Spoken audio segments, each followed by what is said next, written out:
Assalamu alaikum. This is your brother Majed Mahmoud recording for the daily reminder. Brothers and sisters, this video contains some very important information, and I strongly encourage every single one of you to watch it till the end, especially if you don't know the answer to the following question. Please and thank you. Are Paul Walker and Nelson Mandela and those of their likes, are they going to end up going to hellfire? Before we give such judgment or even talk about this, we need to understand that not every single one who dies as a non-Muslim enters hellfire or can be even put in the same category. So as you can note right here, there are those who learned and understood the message of Islam, but they chose to reject. And there are those who did not learn nor understand the message of Islam, and they died as non-Muslims. Amongst them, those are clueless. For example, the person who lives on an island and has no idea whatsoever about Islam.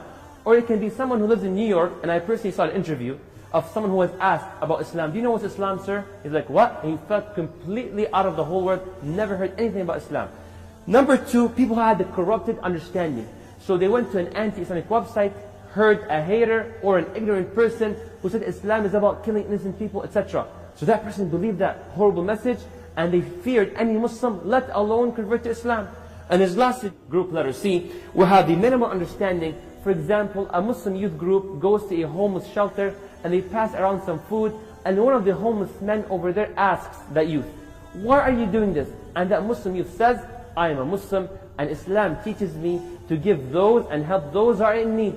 So all what that homeless man knows is that Islam helps those in need. So that's all what he knows. Now with this being said, is Paul Walker, Nelson Mandela, etc. going to Jahannam? Now, had they, Allahu A'lam, fall into the second category, then the ulama have said a lot about them. For example, Ibn Kathir, Ibn al-Qayyim, Al-Lajna al-Da'ima, and many other ulama, they said, we cannot confirm whether they're going to go to Jannah or Jahannam. Rather, Allah subhanahu wa ta'ala, Al-Hakam, the judge, will give a very fair test to them. Had they passed, they go to Jannah. Had they failed, they go to Jahannam. And the proof they've used in Surah Al-Isra, chapter 17, verse 15, where Allah said, من اهتدى فإنما يهتدي لنفسه ومن ضل فإنما يضل عليها ولا تزر وازرة وزر أخرى وما كنا معذبين حتى نبعث رسولا وَمَا كُنَّا مُعَذِّبِينَ حَتَّى نَبْعَثَ رَسُولًا. And we would never punish someone until that person fully understood and learned that message. Is it clear? So therefore, is it possible that they go to Jannah? Had they fall into that second category and they pass the test, then you never know. You might find Paul Walker driving in Jannah. Allahu A'lam. Is it clear? What's the action item? Action item is very clear.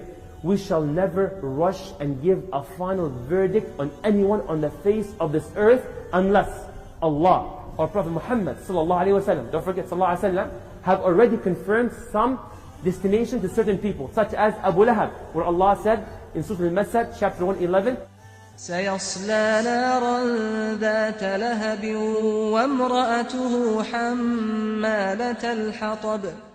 سيصلى نارا ذات لهب وامرأته حمالة الحطب. That they're going to Jahannam. And part of our iman is to believe they're going to Jahannam. Also Rasulullah sallam mentioned that Al-Hasan and Al-Husayn radiallahu anhuma, they're going to Jannah in authentic hadith in Tirmidhi, right? Now, had you rush, you would be in deep trouble. I'm sorry, but I have to warn you out of love. Wallahi, out of love.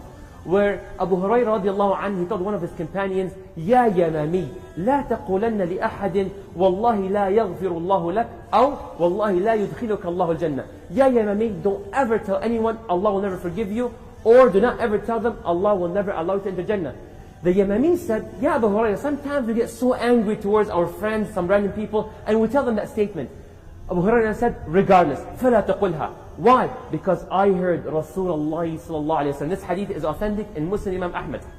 He said, I heard the Prophet said, there were two men from the children of Bani Israel. One of them who excelled in worship. The other excelled in sinning, transgressed, horrible person. But they happened to be companions. The one who excelled in worship would walk and see the one sinning and says, Ya hada aqsir. Come on man, stop it. Haram alik. Yo, what's wrong with you man? Allah's watching you, whatever terms the views. Then that man who did not accept the advice properly, and we should accept the advice properly, I hope you accept this properly, he says, خلني وربي, leave me alone, it's between me and Allah subhanahu wa ta'ala. أبعدت علي رقيبا, did Allah send you to watch over me? Then that worshipper just goes away from that sinner. Another time the worshipper sees that sinner doing a really, really big sin this time.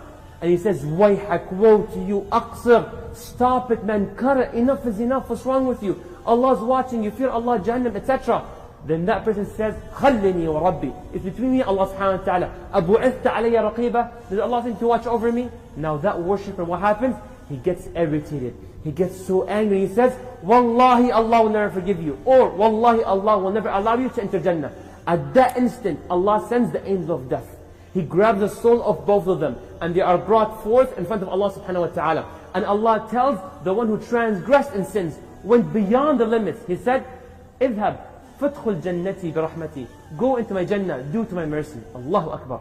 And he tells the one who basically excelled in worship. He says, Akunta bi alima? Did you know that what I know? And he said, Akunta ala ma fi yadayya qadira? Were you capable of doing that which I'm capable of doing? Then he says to the angels, Idhabu bihi ila nar.